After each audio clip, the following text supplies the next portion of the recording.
Dan mencoba melakukan praktek wudhu langsung. Saya sudah mengondisikan ini ya. Kemudian tangan juga sudah disiapkan, baju sudah dilipat, kacamata sudah dibuka, jam tangan sudah disimpan, dan sekarang kita akan coba praktekkan dengan menggunakan keran terlebih dahulu. Baik ya. Yang pertama tentunya kita mengonfirmasi keimanan terlebih dahulu, karena panggilan wudhu ingat dibuka dengan panggilan iman. Dan saya terangkan di pelajaran sebelumnya bahwa panggilan iman itu mengonfirmasi lurusnya niat kita, lurusnya tujuan ibadah kita yang dilakukan karena Allah Subhanahu wa Ta'ala.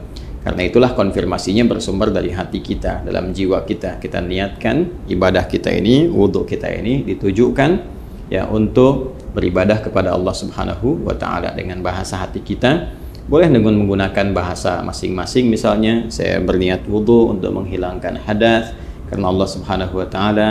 Dan kalau ingin menggunakan bahasa Arab juga di hati kita, seperti orang Arab juga tentunya menggunakan bahasa Arab, kita menggunakan bahasa Indonesia, boleh-boleh saja di hati kita. Misalnya kita menyatakan bahwa nawaitul wudhu'a lirafil hadathi, misalnya al-asghari lillahi ta'ala, boleh ya. Kemudian lisan mengucapkan bismillahirrahmanirrahim.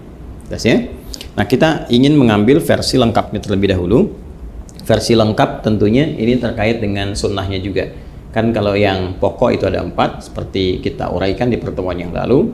Kemudian versi lengkap ini kita bisa ambil versi yang dicontohkan langsung oleh sahabat Utsman bin Affan radhiyallahu ta'ala anhu, yang mengambil pelajaran dari contoh wudhunya Nabi sallallahu alaihi wasallam. Nanti bisa dilihat di Sahih Al-Bukhari ya, di Sahih Al-Bukhari. Topik yang keempat, Kitabul Wudhu, subtopik yang ke-23. Baik, sekarang kita akan coba memulai praktek, dan tentunya tadi sudah kita sampaikan memulai dengan niat ya. Kemudian mengucapkan bismillahirrahmanirrahim. Nah, ingat betul baik-baik bahwa Islam seperti diuraikan di pertemuan yang lalu sangat perhatian detil terhadap segala hal, terutama aspek-aspek yang melahirkan manfaat. Ini adalah air keran yang menampung aliran air yang masih bersifat murni, mutlak, tohur. Jadi ini sangat bermanfaat. Karena itu tidak diperkenankan untuk membuang-buang air ya. Sekali lagi, tidak diperkenankan membuang-buang air pada keadaan yang tidak semestinya. Itu dalam Islam disebut dengan israf, mubazir ya. Karena itu seperlunya kita keluarkan, kalau menggunakan keran ini seperlunya kita keluarkan, tampung dulu airnya kan.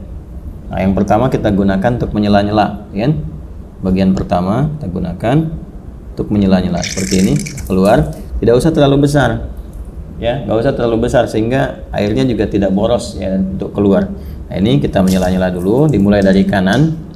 Ya, ingat ya, selalu dimulai dari yang kanan. Nanti di Al-Bukhari ini di subtopik yang ke-31. Jadi kalau kita baca topik yang keempat, kita berwudu, subtopik 31 itu ada namanya subtopik berjudul Babut Tayammun ya, memulai dengan bagian yang kanan. Selalu kanan didahulukan, kanan dahulukan.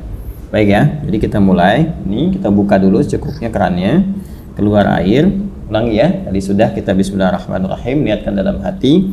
Kemudian kita menyelai-nyelai seperti ini ya, ini bagian pertama. Nah, lalu yang kiri juga dibersihkan dulu seperti ini ya, sudah ya. Nah, ini sudah dibersihkan.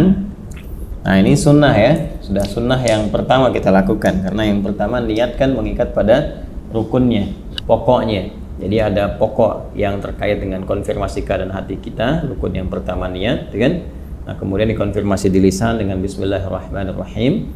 Lalu setelah itu kita masuki sunnah-sunnah, memulai dengan sunnah berwudu. Tadi sudah menyela-nyela dulu, ini membersihkan bagian jemari-jemari dan telapak ya. Baik, sehingga keadaannya bersih sebelum membersihkan yang lain. Baik, selesai. Kemudian langsung untuk berkumur-kumur kita ambil. Nah, biasanya saya melakukan seperti ini. Kalau sudah ngambil seperti ini ya. Nah, ini ghurfah namanya. Ghurfah itu dengan satu genggaman ya, cedukan seperti ini. Genggaman atau cedukan seperti ini. Nanti biasanya kalau saya suka melakukan untuk menghemat itu, begitu dibuka sudah cukup ini ya. Lalu saya akan tutup terlebih dahulu, tutup. Nah, sehingga air tidak terus mengalir ya. Jadi langsung kita kumur-kumur.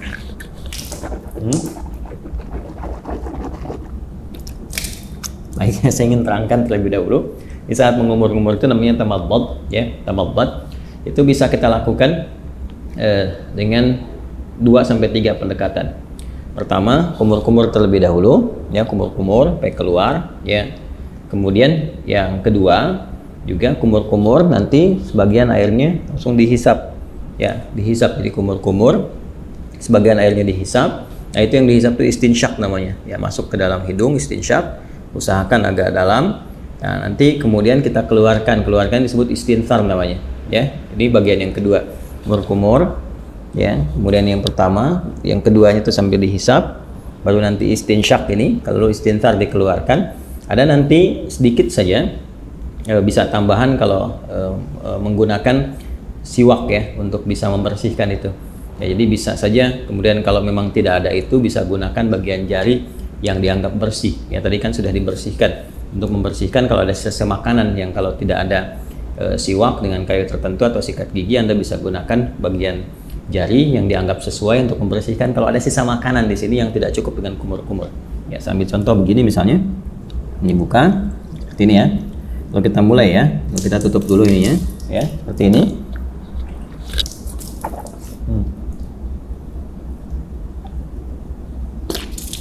Gitu, ya. Nah, ini untuk yang sikat giginya atau membersihkan bagian sisa makanan, sehingga kalau sudah makan, ya, tidak sempat juga sikat giginya, nanti kita bisa bersihkan dengan bagian jari yang sesuai, ya. Itu untuk kondisi-kondisi tertentu. Saya ulang, ya. Nanti setelah itu istinsyaknya nanti bisa terpisah. Kalau bisa bersamaan juga bagus, gini sambil istinsyak kan, nanti dikeluarkan. Ya, kita ambil contoh, ya, yang simple dulu. Ini ambil begini, ya, kita kumur-kumur.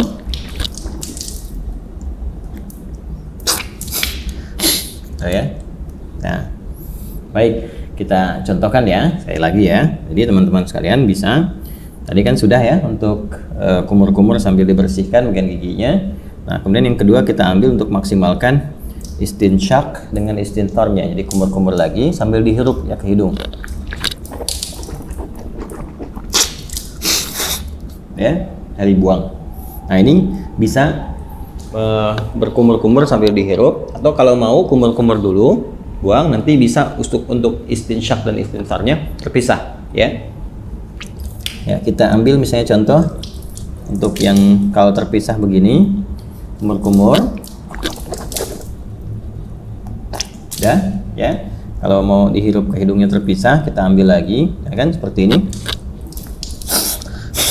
Nah, itu, ya. Nah, ini manfaatnya kalau dipisah ini kayak semacam ada pilek, ya, pilek atau virus tertentu berkumpul. Nah, ini biasanya lebih spesifik untuk membersihkan wilayah hidung, sehingga ketika ditekan itu istintharnya ini bisa dipijit salah satunya bergantian untuk dikeluarkan, ya, sehingga kotoran yang ada di hidung itu bisa keluar.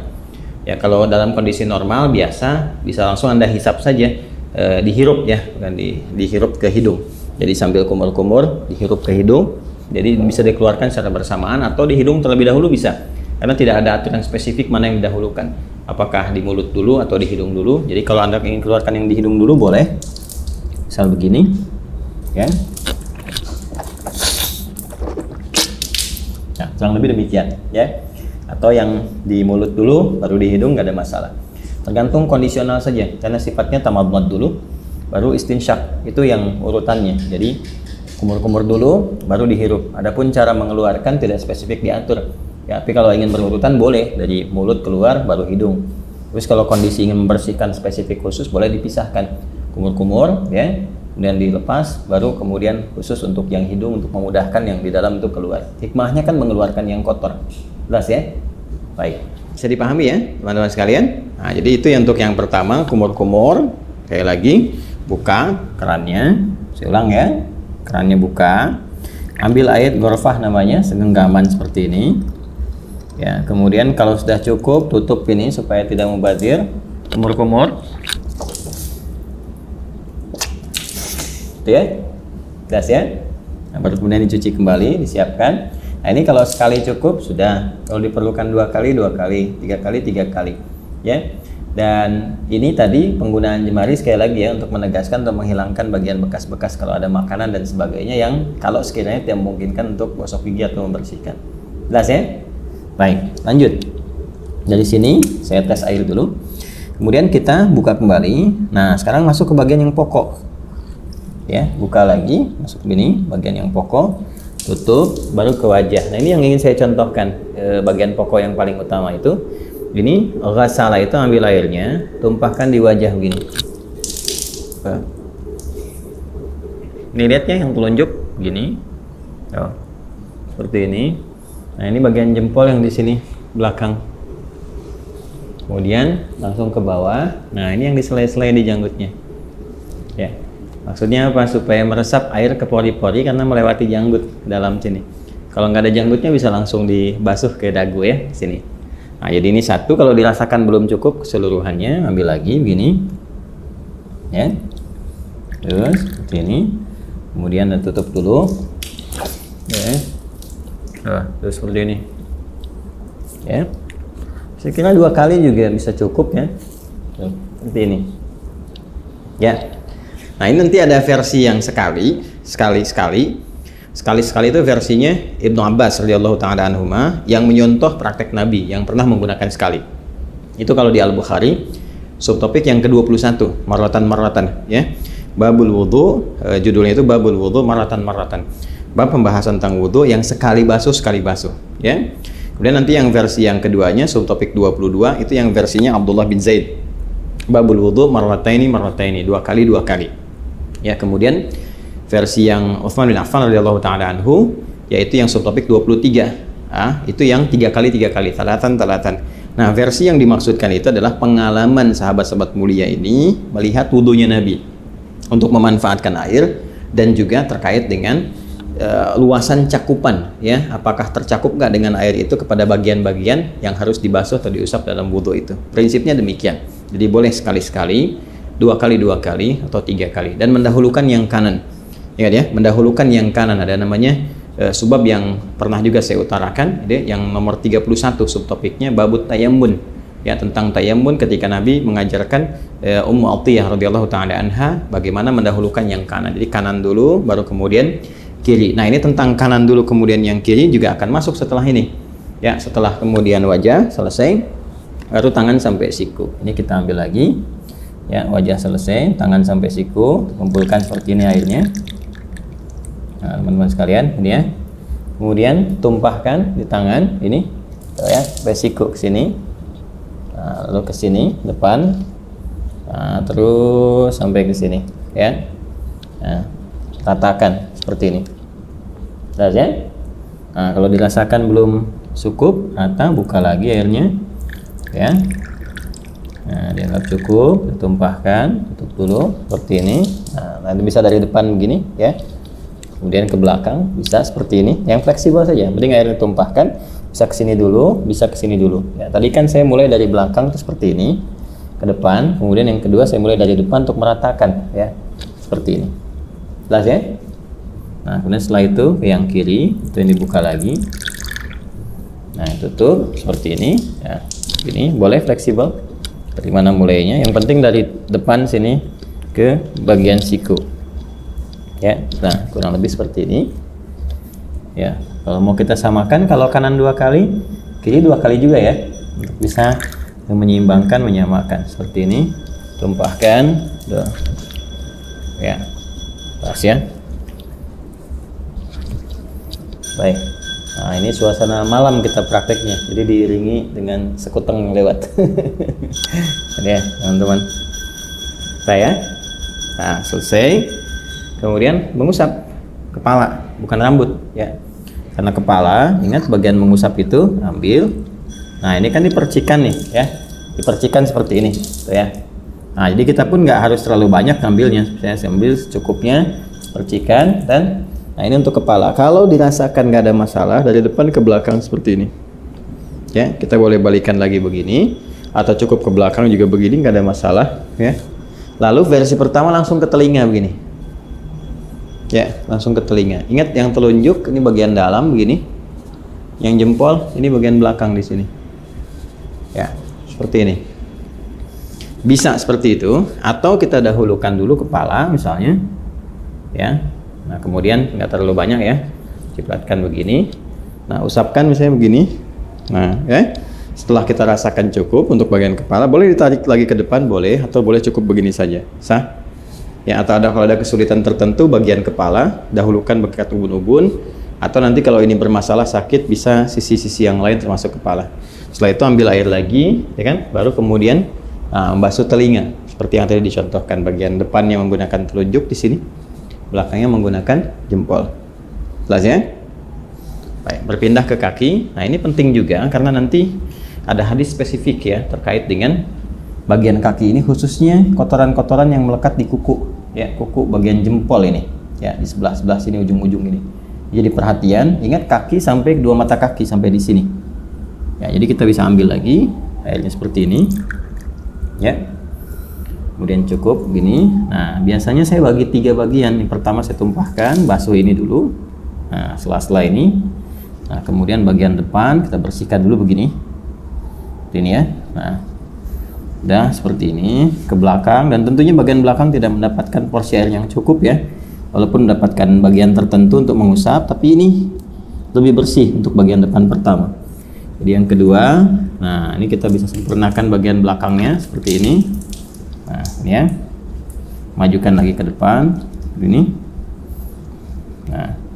Nah 2 pun sudah cukup sebetulnya ya. Kalau dirasakan kurang bisa dengan 3. Selanjutnya yang kiri, seperti halnya yang kanan tadi, kita ambil ini ya.